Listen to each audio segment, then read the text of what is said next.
तो हम यहाँ पर क्वेश्चन करने जा रहे हैं डेविड जे ग्रिफिथ का, जिसमें एक इनफाइनाइट स्लैब दी गई है जिसकी थिकनेस हमें 2D प्रोवाइडेड है, और इस स्लैब पे जो डेंसिटी है, चार्ज डेंसिटी है, वो कांस्टेंट है throughout the slab, that is given रो।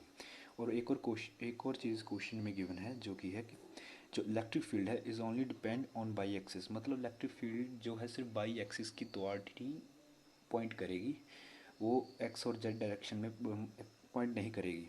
तो यहाँ पर हम गॉस लॉ अप्लाई करने वाले हैं, that is flux through a closed surface is equal to the q total charge that enclosed by that surface divisible by epsilon naught. So let's start the question solution. Now consider the slab.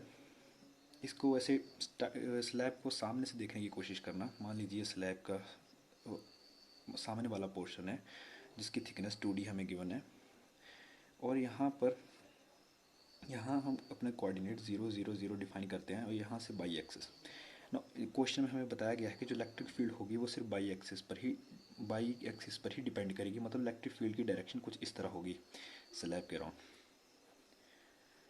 यहाँ पे एक चीज़ note करने की ज़रूरत ये है कि through out the slab जो डेंसिटी है वो कांस्टेंट हमें गिवन है। इसका मतलब ये है कि जो इलेक्ट्रिक फील्ड है वो कहीं ना कहीं डिसकंटिन्यूस जरूर होगी, क्योंकि इलेक्ट्रिक फील्ड की डायरेक्शन इस साइड को बाई एक्सिस की तरफ इस साइड को होगी और इस साइड से इस तरफ को होगी। ये तो हम सभी जानते हैं सिमेट्री की वजह से।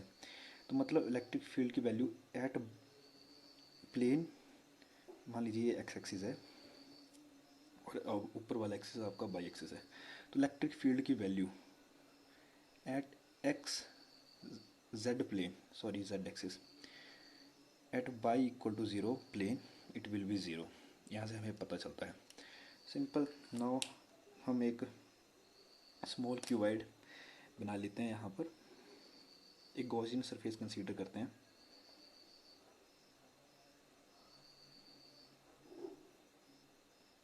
Closed Gaussian surface. यहाँ पर दो केसेस बनेंगे। फर्स्ट केस, जब बाई की वैल्यू ये बाई है, मान लीजिए हमारा आर्बिट्री कांस्टेंट और आर्बिट्री वेरिएबल, जब इसकी वैल्यू डी से कम है। और सेकंड केस, जब बाई की वैल्यू डी से ज़्यादा होगी। Now simple Gauss law apply करेंगे हम यहाँ पर। ई डॉट डी एस, हमें डेंसिटी गिवन है डेट इज़ रो, और कार्टेशियन कोऑर्डिनेट हम यहाँ पर यूज़ करेंगे d x d y d z, इन पर लिमिट्स आएंगी बाई एप्सिलॉन नॉट। एक केस मान लेते हैं बाई की वैल्यू जब डी से कम है, और second case rho by epsilon naught d x d y d z, ये वो केस जब बाई की वैल्यू ग्रेटर दैन डी होगी। अब यहाँ पर लिमिट कैसे वेरी करेंगी। मान लेते हैं कि एक क्यूबॉइड है जहाँ पे एक्स और जेड की आप कोई भी लेंथ कंसीडर कर सकते हैं। एक्स मान लीजिए 0 to x वेरी कर रहा है, और जेड एक्सिस 0 to z जो हमारा गॉसियन सरफेस है वो यहाँ से यहाँ वेरी कर रहा है। सेम केस सेकंड में भी लगा सकते हैं हम। नाउ यहाँ पर हम बाइक की तरफ आने की कोशिश करेंगे।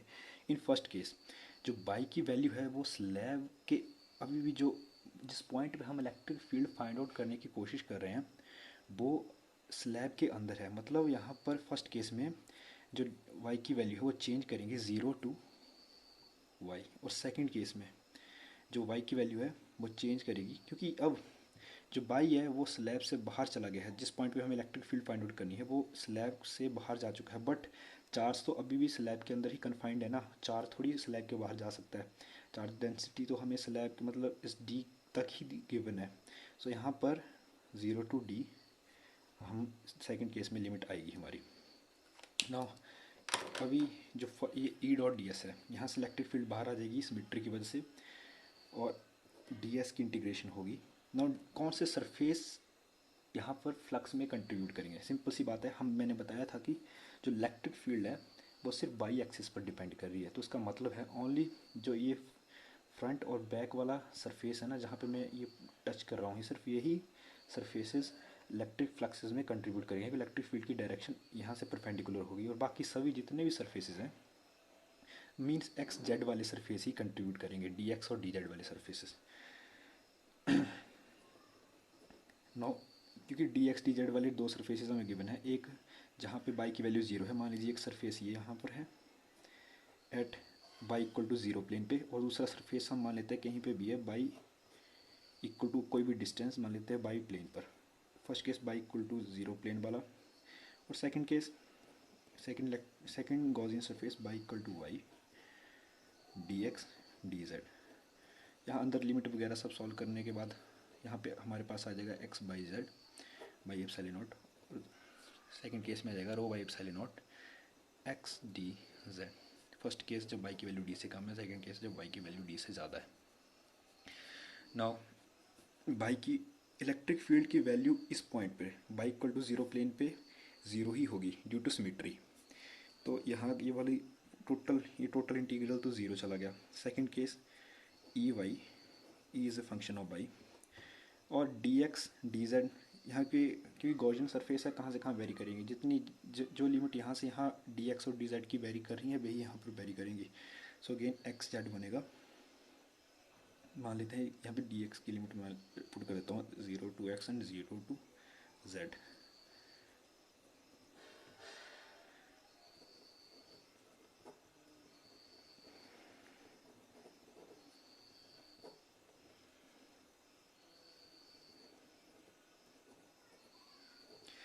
सो उस साइड डिवाइड करने के बाद हमारे पास इलेक्ट्रिक फील्ड बनेगी E as a function of y rho by epsilon naught by 4 value y less than d and rho by epsilon naught d for value y greater than d. पर अभी भी ये case final नहीं है, क्योंकि हमने अभी सिर्फ पॉजिटिव बाई एक्सिस केसेस पर ही, ये सिर्फ बाई एक्सिस की वैल्यू है जहाँ पे पॉजिटिव है। जब वाई की वैल्यू हम नेगेटिव पुट करेंगे, सिंपल सी बात है, क्योंकि सिमेट्री की वजह से वो चीज़ नेगेटिव में चली जाएगी। सो टोटल जो फाइनल आंसर हमारे पास बनेगा वो कुछ इस तरह होगा। फाइनल आंसर हमारे पास इलेक्ट्रिक फील्ड बनेगी कुछ इस प्रकार से, rho by epsilon naught minus of d rho by epsilon naught y rho by epsilon naught d. ये फर्स्ट केस होगा जब y की वैल्यू लेस देन होगी माइनस ऑफ डी से। सेकंड केस होगा जब y की वैल्यू ग्रेटर देन होगी y की वैल्यू ग्रेटर देन होगी माइनस डी से, एंड y की वैल्यू लेस देन होगी d से।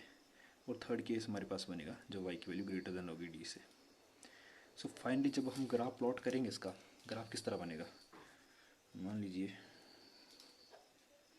This is electric field, this is by axis,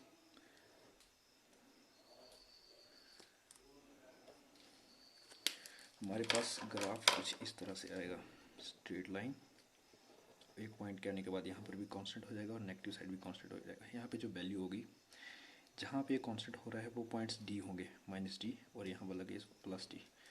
constant value होगी यहाँ पर रो एप्सिलॉन नॉट डी, और सेकंड केस में कांस्टेंट वैल्यू होगी rho minus rho d by epsilon naught. ये हमारे पास ग्राफ होगा इस क्वेश्चन का। सो आई होप आपको समझ आया हो ये क्वेश्चन।